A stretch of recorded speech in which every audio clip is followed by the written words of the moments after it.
ok tỏ lời dương vừa làm hạt muối làm hạt sampai ta được cái tí muối nghiền mùi nhạt nè làm hạt tí muối đập pram bột x màu thành mùi pram bột x màu thành mùi chẳng làm bấy vừa sampai ta được cái tí mùi để dương vừaយ៉ាងម៉េចbây giờ sampai ta được cái tí muốiគឺយើងត្រូវទុកអញ្ញត្តិនៅខាងឆ្វេងទុកអញ្ញត្តិនៅខាងឆ្វេងហើយអាណាអង្គណាអត់អញ្ញត្តិយើងរុញមកនៅខាងស្ដាំឧទាហរណ៍នេះ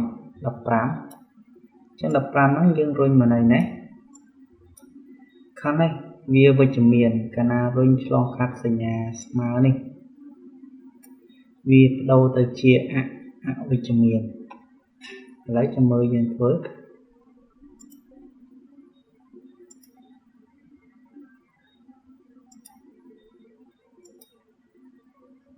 តោះឥឡូវយើងធ្វើហាក់ហ្នឹងមក15នេះ15គឺពេលថ្ងៃនេះអូធំចាស់ឲ្យថាប្រហែល15បូក x ស្មើ21អូខេចឹងយើងបាន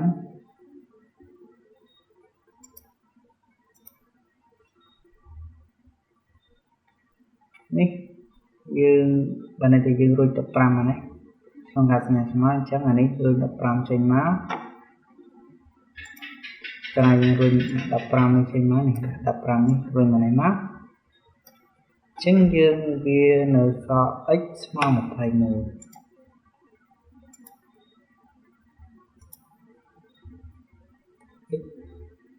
ស្មើ21ចឹង15នេះរុញមកនេះទៅជាសញ្ញាបូករួចទៅជាសញ្ញាដកនេះដក15ជុំក្រោមទៀត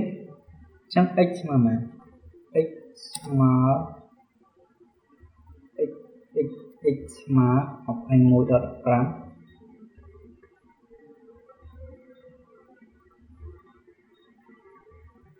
ស្មើ6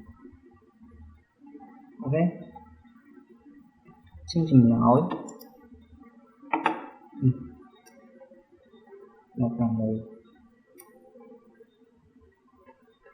ហើយដើម្បីយើងធ្វើហាត់ហ្នឹងយើងធ្វើឲ្យអាចយើងធ្វើហ្នឹងដល់នៅថាយើងដាក់សញ្ញាស្មើវានឹងសញ្ញាស្មើឲ្យចំទៅក្រោមវាមក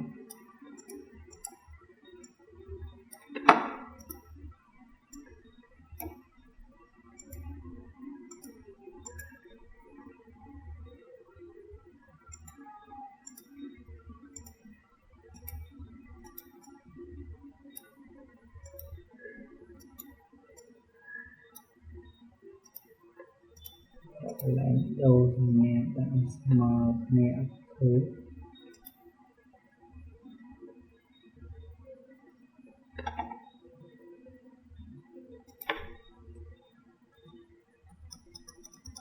ចេះអូខេ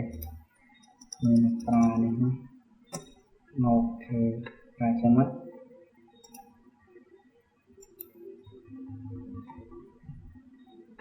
ចឹងចម្លើយរបស់វានេះមក6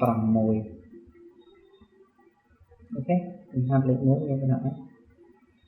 ចប់